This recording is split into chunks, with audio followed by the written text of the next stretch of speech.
Hello everyone, welcome back and thanks for joining me for another episode of the Undaunted PhD.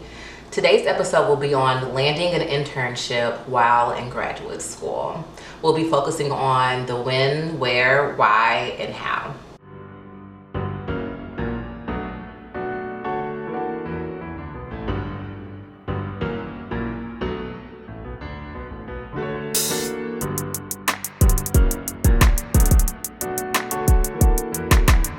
So first we can start with the why is it important to get an internship while you're in graduate school if you're interested in a career outside of academia. Well, it may seem obvious, but you're in a position to where you get to have experience and get a sense of what you actually want to do.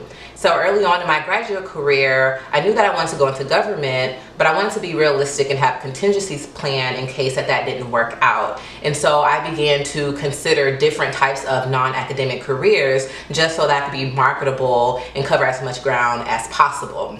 And so having an internship while in graduate school builds your experience and helps you narrow down the potential career path. The next reason or benefit is pretty important to me, and I'm sure it's pretty important to most graduate students, and is that you are able to make money.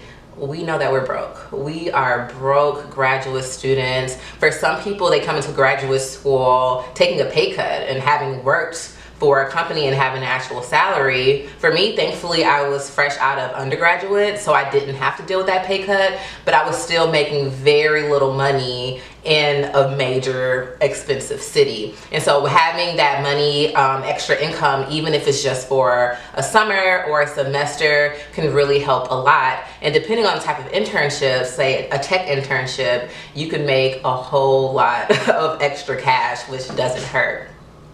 Another benefit is networking. And as I said in the last video, when you're in graduate school and you want to go into academia, you're already working with your colleagues and peers that you'll be collaborating with in the future. However, when you're not in your field and you want a career outside of academia, it's going to be important that you figure out how can I make those connections with my future colleagues now. And one benefit of that is when I had my internship my third year, when it came time for me to graduate and I was looking for jobs, I went back and sent a bunch of emails like, hey, I know you don't remember me, but we met 3 years ago during my internship and I'm wondering if you have any openings at your company. And so networking is really important, and they can also open the opportunities up for other internship possibilities or other jobs later in the future.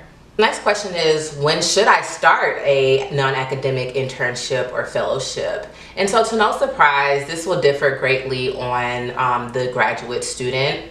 But ideally, you'll start looking into internships once you got your footing as a graduate student. Personally, entering my PhD program, I didn't have a lot of experience with research, and so I really wanted to strengthen my research skills. I wanted to develop my identity as a researcher, and I wanted to build my brand. And so when I started my PhD career, my research topic was racial bias and racial bias confrontation, and it was really important to me that I started thinking about research topics that were applicable to the non-academic setting. And so because my graduate lab was a cognitive psychology lab, it would have been super easy to get really psychology specific, super technical, looking at neurons or different cognitive processes happening in your brain.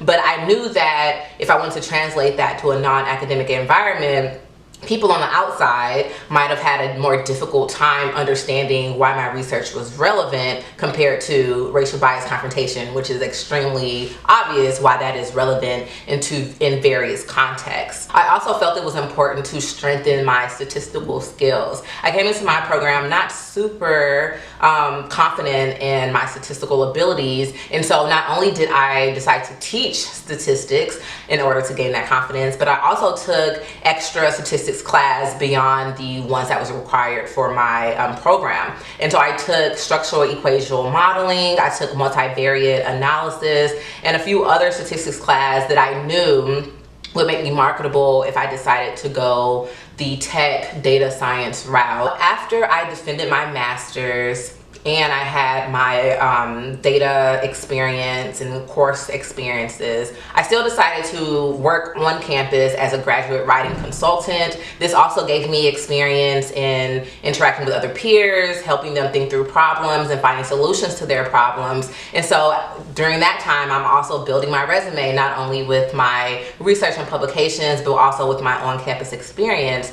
And so by my third year, I felt confident enough that I had the skills and the experience, in addition to the experiences that I had before graduate school, to be competitive in applying for an internship. And so my third year, the summer of my third year, I applied to 3 internships and fellowships. And so one fellowship was geared towards data science. I believe it was called Data Science for Social Good. The other internship was for Google, their People Analytics Department, which I believe is what they call their HR.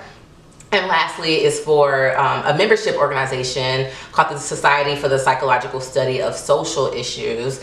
And that was a policy fellowship that was in tandem with the American Psychological Association. And so I interviewed for both the Google and the policy fellowship, and I ended up getting the policy fellowship, which obviously impacted the trajectory of my career, and I was able to spend the summer in DC. So that was year 3. Now going into my 4th year, I knew that I had to keep up that internship or fellowship experience so that I can continue to build my skills. At that point, I narrowed down what I wanted to do. I had a very clear sense that policy is what I wanted to do.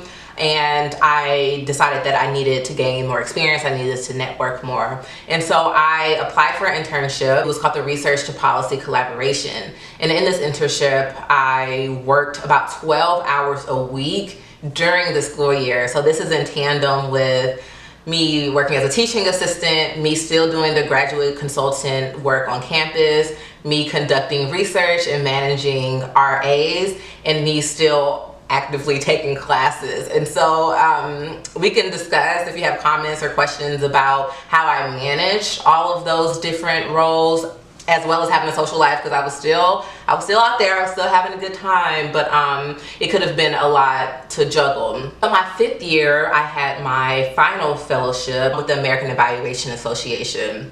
And so this was a bit of a pivot from my other policy experiences. However, the fellowship focused on, or my specific placement focused on, diversity and inclusion. And so I was still gaining experiences working at a corporate organization, even though it was for evaluators. I still was able to gain that additional skill. And so when I was ready to go on the job market, I was able to say, I'm a confrontation expert, I'm a diversity and inclusion expert, I'm an evaluation expert, I'm an experimental psychologist, I have a lot of marketable skills. And so it was really beneficial. And of course, I was able to make money in order to sustain my lifestyle. And coming down to the last question, where do I find these fellowship or internship opportunities?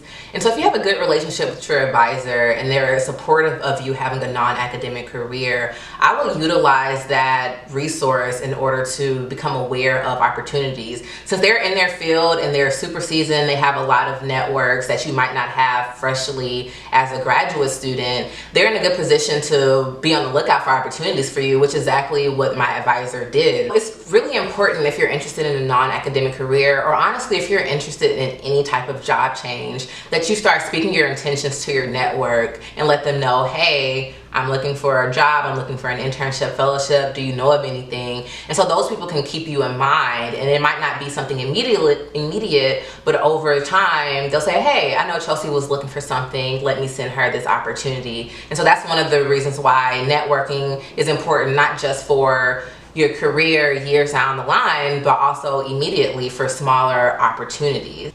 Also, listservs for different membership organizations post opportunities for graduate students. Also, there are some Twitter pages that post opportunities. Even on my personal Twitter, I retweet opportunities for graduate students. Even though I'm not a graduate student, I know that people are watching and they're looking for this information, are hungry for it, and so this can be really beneficial. Most tech companies, thinking of the largest tech companies, have graduate user experience or other type of fellowships or internships during the summer, they typically pay really well, and they typically segue into an actual job. And so I hope that was helpful.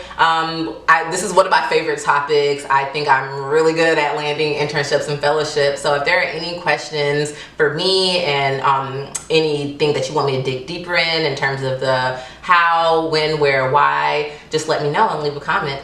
All right, thank you, and I'll see y'all next time.